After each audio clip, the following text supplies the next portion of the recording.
या हाय दोस्तों। कैसे हैं आप सब लोग। आज एक दोस्त के बारे में बात करने का मन कर रहा है। एक बचपन का दोस्त है मेरा। उस दोस्त का नाम लेना ठीक नहीं है, बट उसके बारे में विचार आया और मैंने सोचा कि और ऐसा दोस्त आपकी लाइफ में भी ज़रूर रहा होगा, मुझे पूरा विश्वास है।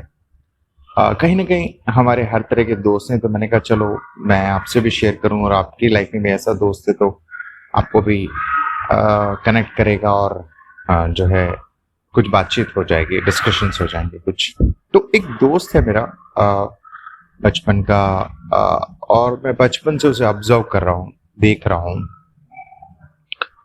उस दोस्त का बचपन से ही ये है कि उस बहुत एम्बिशियस है। वो काफी आगे बढ़ना चाहता है लाइफ में, और बचपन से ही देख रहे हैं कि वो बहुत कुछ जो बड़ा करना चाहता है। और काफी इन्फ्लुएंस रहता है, जैसे आसपास कोई सीनियर हो गया या कोई और इंसान कुछ बड़ा करने की कोशिश कर रहा है, जैसे पढ़ाई में भी कर रहा है, तो उनको फॉलो करने लग जाएगा। और जो है जैसे फॉर एग्जांपल अगर हम रह रहे हैं और हम अभी पढ़ाई कर रहे हैं, कोई आईआईटीएन बंदा उसको मिल गया, सपोज साइंस की साइड बात करें, तो वो आईआईटीएंस को फॉलो करेगा और उनकी इनसे बातें करेगा, उनके साथ टाइम स्पेंड करेगा, क्योंकि उसे लगता है कि मुझे भी इनके साथ रह के मैं भी मतलब मुझे भी सीखने को मिलेगा और मैं वो हो जाऊंगा। अच्छी बात है, मतलब उसमें कोई बुराई नहीं है। बट कहीं ना कहीं आपके साथ के जो दोस्त हैं, जो आपके साथ बचपन से हैं, सुख दुख में हैं और आपको अच्छे से जानते हैं, आप उन्हें नहीं छोड़ते, आप याद रखते हैं और आप आगे इंस्पायर्ड होते हैं। बट उसके अंदर शायद थोड़ा ये चीज मिस है, वो ये भूल जाता है। तो और फिर जैसे जैसे लाइफ आगे बढ़ती जाती है, बट कहते हैं ना कि चीज जिसको समझ में नहीं आ रही है, जिसको जो ही ठीक लग रहा है वो वही करेगा, इसमें कोई बुराई नहीं है। तो आज भी इस चीज को मुझे चेक करना होता है। तो देखते हैं, जैसे हमारा एक दोस्त है। हाँ, हम हमारे दोस्तों में बचपन में एक दूसरा दोस्त है। वो जीवन के इस अच्छे, आप कह सकते हैं कि फाइनेंशियली काफी अच्छे मुकाम पर है, और उसका नाम है, आप कह सकते हैं सो कॉल्ड, आप कह सकते हैं कि भाई जानी पहचानी एक नाम हो गया है उस एरिया में जहां हम हमारा बचपन बीता है। तो अगर वो उसको कॉल करेगा, उस पर्सन को दोस्त को जिसकी मैं पहले दोस्त था, तो उसका वो कॉल उठा लेता है।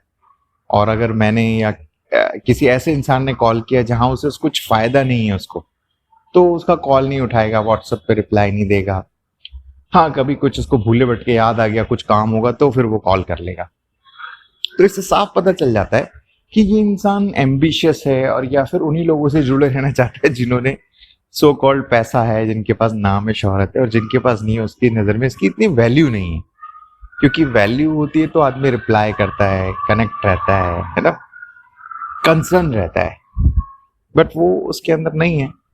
तो खैर उसका भी दोष नहीं है। मतलब मैं जब हम अब चूंकि हम बातें कर रहे हैं इतनी गहरी, तो अब समझ में आता है कि इंसान का दोष नहीं है, क्योंकि उसकी नज़र में सब कुछ वही है, वही चीज़ है, पैसा है, शोहरत है, तो वो उसी को फॉलो करेगा। और जिसकी नज़र में वो नहीं है, तो उस जिसकी नज़र में दूसरी वैल्यू है किसी चीज़ की, जैसे कि दोस्ती की वैल्यू है, टाइम स्पेंड की वैल्यू है, केयरिंग की वैल्यू है, सेंसिटिविटी की वैल्यू है, वो उसे फॉलो करेगा, भले ही पैसा कम हो। तो अब उसमें उसकी कोई बुराई नहीं है। मतलब जाहिर सी बात है, जिसे जो ठीक लग रहा है वो करेगा। तो मैंने कहा चलो शेयर करूं, आपकी जिंदगी में भी आपके साथ भी कुछ ऐसे दोस्त रहे होंगे जो उन लोगों के पीछे भागते हैं जिनके पास पैसा है और वो है, और कुछ उनको अवॉइड करते हैं जिनको जिनके दिमाग में उनकी एक इमेज है कि इनके पास तो कुछ है ही नहीं, तो इनको फॉलो करके भी क्या फायदा, या इनसे जुड़े रहने से कोई फायदा तो है नहीं। उनसे जुड़ो जिनसे फायदा होगा, जिनसे हम आगे बढ़ सकते हैं। तो आई होप आपकी लाइफ में भी ऐसे दोस्त होंगे। बट सवाल ये कि ऐसे दोस्त होने पर या उन्हें कुछ बुराई करने की जरूरत नहीं है, जो हम कह ही रहे हैं। इट्स ऑल अबाउट, जिस इंसान को जो दिख रहा है, जो वो सीख रहा है, जो समझ रहा है, वो वही करेगा। इसमें हम अगर ये सीख रहे हैं कि दोस्ती वैल्यू, रिलेशनशिप्स या और भी चीजों की वैल्यू है, तो हम उसको इंपॉर्टेंस दे रहे हैं। प्रायोरिटी क्या है किसी इंसान की जिंदगी में, वो उसे वैल्यू देगा। हाँ, फ्यूचर में शायद उस इंसान को समझ में आए कि शायद सही क्या था या गलत क्या था, जो भी उसे समझ में आए। हम नहीं कह रहे सही गलत की बात हम नहीं कर रहे हैं। हम तो कह रहे हैं कि भाई हर इंसान की अपनी एक अनुभव है, समझ है उसके, वो फॉलो करता है।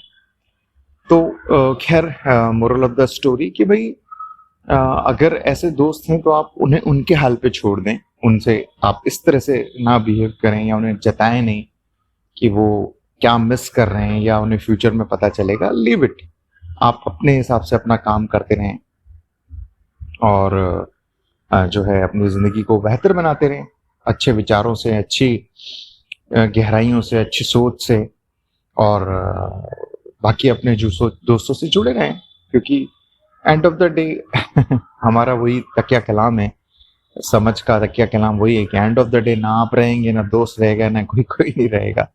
तो इन सब का करके भी क्या कर लेंगे। इससे अच्छा है कि अगर आपके पास समय है तो अपने दोस्तों से जुड़ी रहिए, उनसे बातचीत कीजिए, समय निकालिए, और कभी मौका मिले, हालात, परिस्थितियां और पैसा साथ दे तो उनसे मिलने जाइए, क्योंकि एंड ऑफ द डे वो भी दुनिया में नहीं रहेगा, आप भी नहीं रहेंगे। तो बस आगे तो आई थिंक मुझे लगता है नहीं कुछ कहने को है। चलिए नेक्स्ट बात करते हैं कुछ और चीज़ों के बारे में। Thank you very much.